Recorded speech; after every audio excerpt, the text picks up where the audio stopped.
The microcirculation, the fluid from right side of heart into the arteries and then divided into the arterioles and in capillaries area, and then output goes from veins and lymphatic system. Why the lymphatic system? Actually, I want to explain you here the deeply concept I want to give you. Firstly, we have pulmonary system. Actually, pulmonary system perform an important role for supplying of oxygenated blood from left side of, that goes into the left side of heart.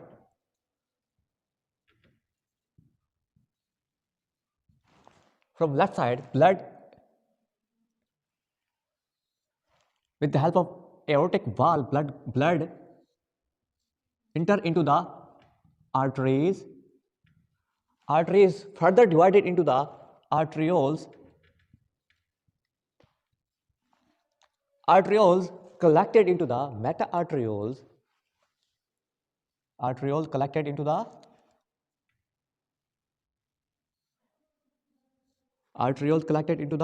metarterioles.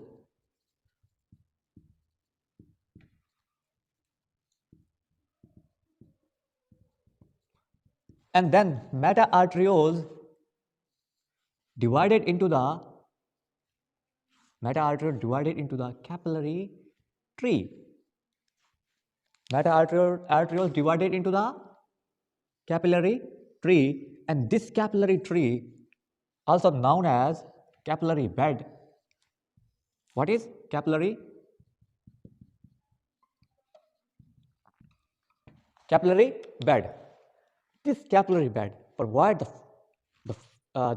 this capillary bed provide fluid into the interstitial area, provide the fluid into the cells, into the system, into the interstitial area. With the help of capillary tree, the fluid goes into the interstitial area. After that, from interstitial area, the fluid backs and enter into the veins, and veins, which is known as venous return, the blood backs into the right side of heart.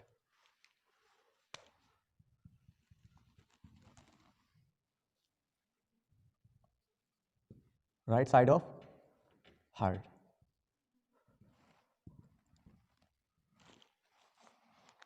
But another return which is very important, but mostly students don't know about this, known as lymphatic system. The question is, why the lymphatic system? Why lymphatic system perform a role for returning of fluid into the heart?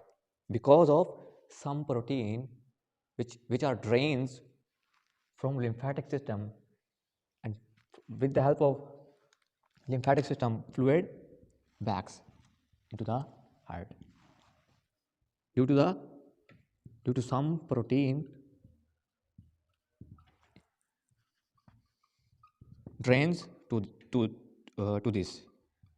this area.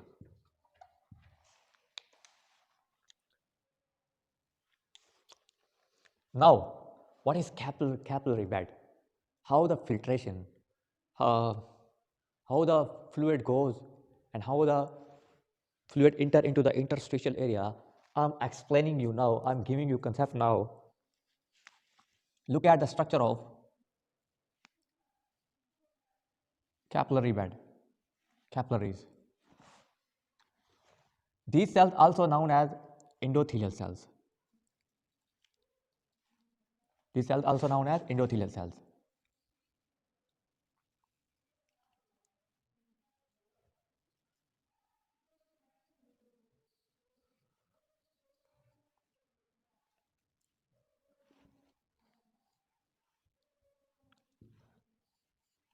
Look at the structure.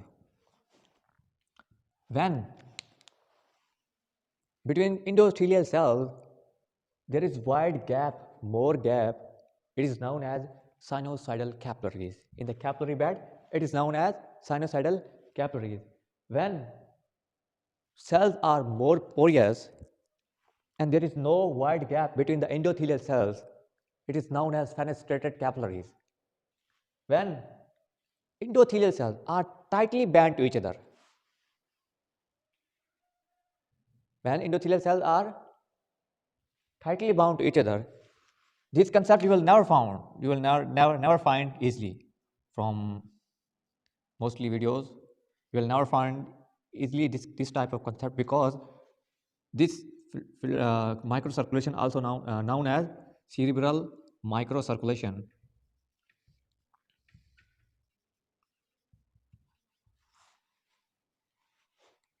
this type of circulation in the blood brain barrier, in the blood brain barrier, due to the tightness of endothelial cells, there is less gap, there is little gap. I think there is no gap. When there is no gap between endothelial cells, it is in the blood brain barrier and less leaky structure. It means less amount of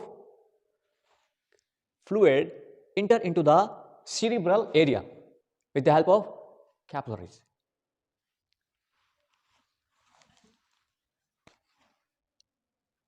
What is fenestrated and what is sinusoidal? Sinusoidal present into the liver.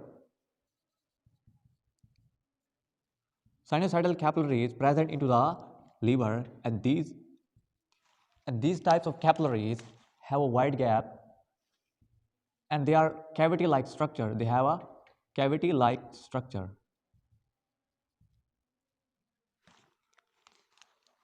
But they are leaky-like. They are not more leaky-like. The question is, they have a wide gap between each other. The wide gap between two cells. But they are not more leaky-like. There is no more fluid passes from these types of circulation. Why? Because they are not porous-like. Why? They are not porous-like. In the fenestrated capillaries, the cells are porous-like, endothelial cells are porous-like. That's why more fluid goes into the interstitial area, which is known as more leaky-like.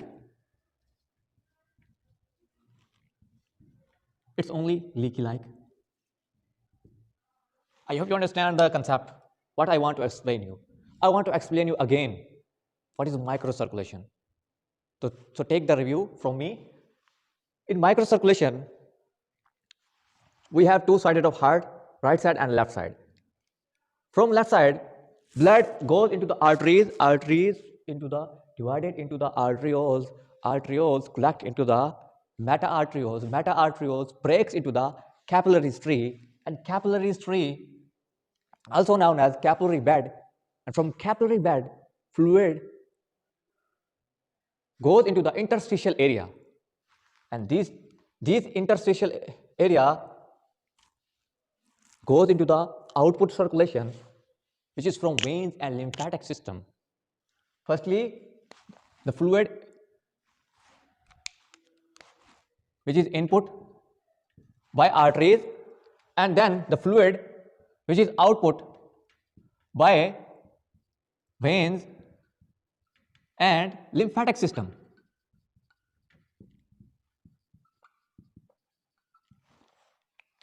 Why lymphatic system?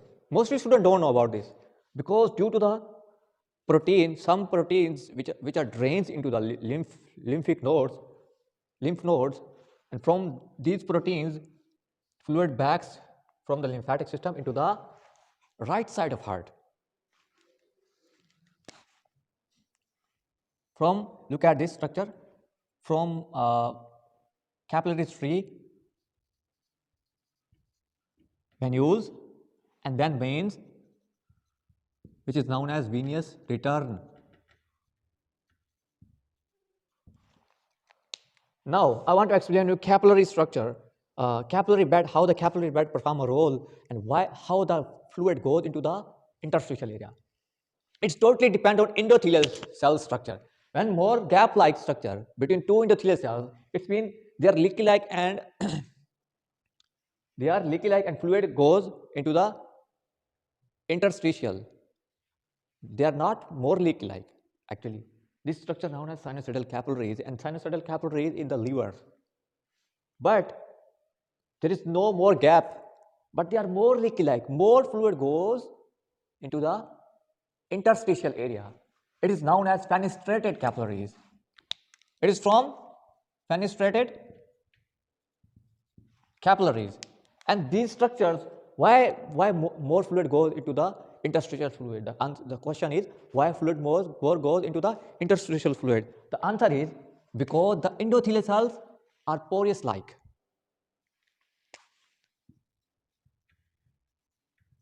Endothelial cells are porous-like, and sinusoidal capillaries are cavity-like. The third one, microcirculation, which is last and is important, and mostly people also don't know about this, that from blood-brain barrier, cerebral microcirculation, when cells are tightly bound to each other, endothelial cells are tightly bound to each other, and when endothelial cells are tightly bound to each other, there is less amount of fluid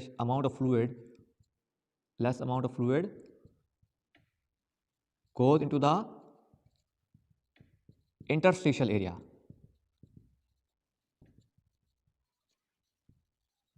This type of circulation is known as cerebral microcirculation. I hope you understand this mechanism, guys. Thank you so much.